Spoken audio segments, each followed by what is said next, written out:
Assalamualaikum warahmatullahi wabarakatuh. Pertama-tama marilah kita panjatkan puja dan puji syukur kehadirat Allah Subhanahu wa Ta'ala atas limpahan berkat dan rahmatnya. Salawat serta salam semoga tercurahkan kepada junjungan kita Nabi besar Muhammad Sallallahu Alaihi Wasallam. Yang saya hormati Ibu Siti Rahmatia MPD selaku dosen pengampu mata kuliah pengembangan materi pembelajaran bahasa Indonesia di SD.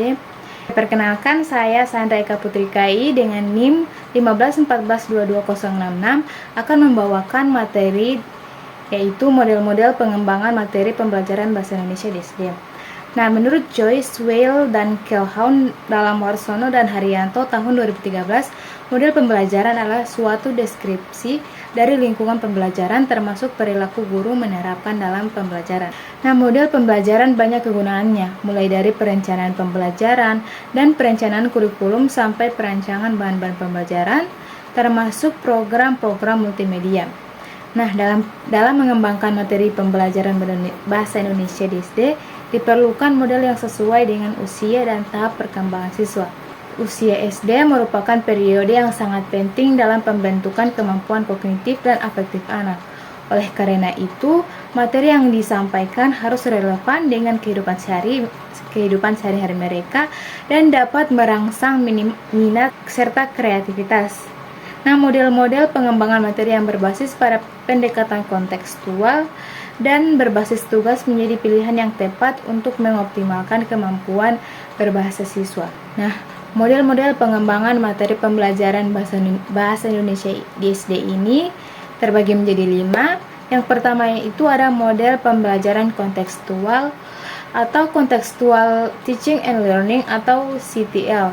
Nah, Contextual Teaching and Learning CTL ini adalah suatu strategi pembelajaran yang menekankan kepada proses keterlibatan siswa secara penuh untuk menemukan materi yang dipelajarinya dan menghubungkan dengan situasi di kehidupan nyata, sehingga siswa didorong untuk dapat menerapkannya dalam kehidupan mereka.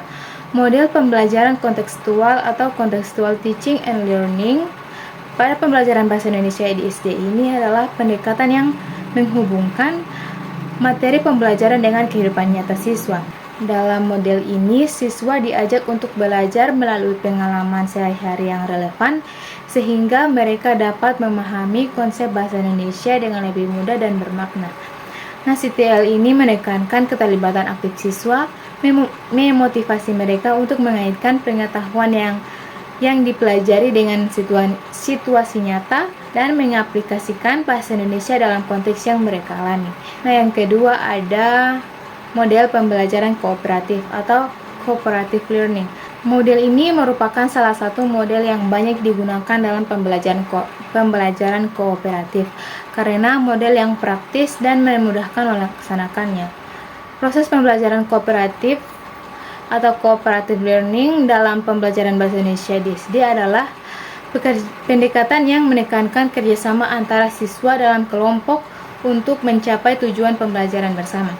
Dalam model ini, siswa bekerja secara kolaboratif untuk memecahkan masalah, mendiskusikan materi, atau menyelesaikan tugas tertentu. Dan setiap anggota kelompok bertanggung jawab tidak hanya untuk belajar sendiri, tetapi juga membantu teman-temannya agar kelompok dapat mencapai hasil yang optimal. Dengan pendekatan ini, siswa dapat mengembangkan keterampilan sosial, meningkatkan kemampuan berbicara, menulis, serta saling memberi umpan balik yang konstruktif.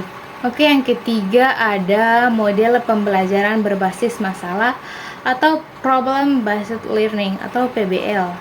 Model pembelajaran Problem Based Learning atau PBL adalah pembelajaran diorientasikan kepada pemecahan berbagai masalah, terutama yang terkait dengan aplikasi materi pembelajaran di dalam kehidupan nyata. Model pembelajaran berbasis masalah dalam pembelajaran bahasa Indonesia di SD adalah pendekatan yang memulai pembelajaran dengan menyajikan masalah nyata yang harus dipecahkan oleh siswa.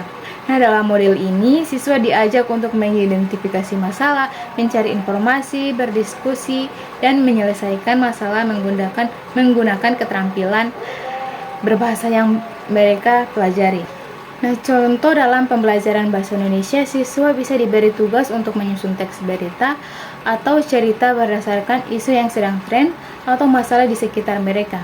Nah, PBL ini juga membantu siswa menghubungkan materi pembelajaran dengan situasi yang nyata sehingga pembelajaran menjadi lebih bermakna dan relevan. Nah, selanjutnya, model pembelajaran yang keempat adalah model pembelajaran tematik integratif. Model pembelajaran integratif pada hakikatnya merupakan suatu pendekatan pembelajaran yang memungkinkan peserta didik baik secara individu maupun kelompok aktif mencari, menggali, dan menemukan konsep serta prinsip secara holistik dan autentik.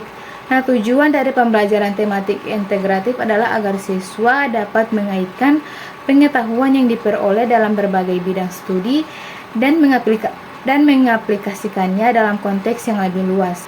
Nah, dalam pembelajaran bahasa Indonesia, siswa tidak hanya belajar tentang bahasa, tetapi juga tentang cara menggunakan bahasa untuk memahami konsep-konsep dari mata pelajaran lain seperti menulis laporan, mendiskusikan topik, atau membuat presentasi. Nah, model ini membantu siswa memahami hubungan antar mata pelajaran dan meningkatkan keterampilan berpikir kritis serta kolaborasi. Nah, yang terakhir ada model pembelajaran diferensiasi bahasa Indonesia di SDM. Nah, diferensiasi adalah suatu kegiatan yang memodifikasi proses mendesain berbagai aktivitas untuk membantu peserta didik memahami materi dan memodifikasi produk, serta memberikan kesempatan bagi peserta didik untuk menunjukkan apa yang mereka pahami atau hasil belajar lewat berbagai bentuk. Nah, dalam model ini, guru menyesuaikan metode, materi, dan cara penyampaian pembelajaran agar sesuai dengan berbagai tingkat kemampuan dan gaya belajar siswa. Nah, di dalam pembelajaran bahasa Indonesia, diferensiasi dapat diterapkan dengan memberikan berbagai tingkat kesulitan tugas, menggunakan berbagai jenis media, atau memberikan pendekatan yang berbeda. Misalnya pendekatan visual, audio, atau kinestetik. Nah, tujuan dari model ini adalah agar setiap siswa dapat belajar dengan cara yang paling efektif bagi mereka, sehingga mereka dapat mengembangkan keterampilan bahasa secara optimal sesuai dengan kemampuan dan potensi masing-masing. Oke, itu saja materi yang bisa dapat saya sampaikan.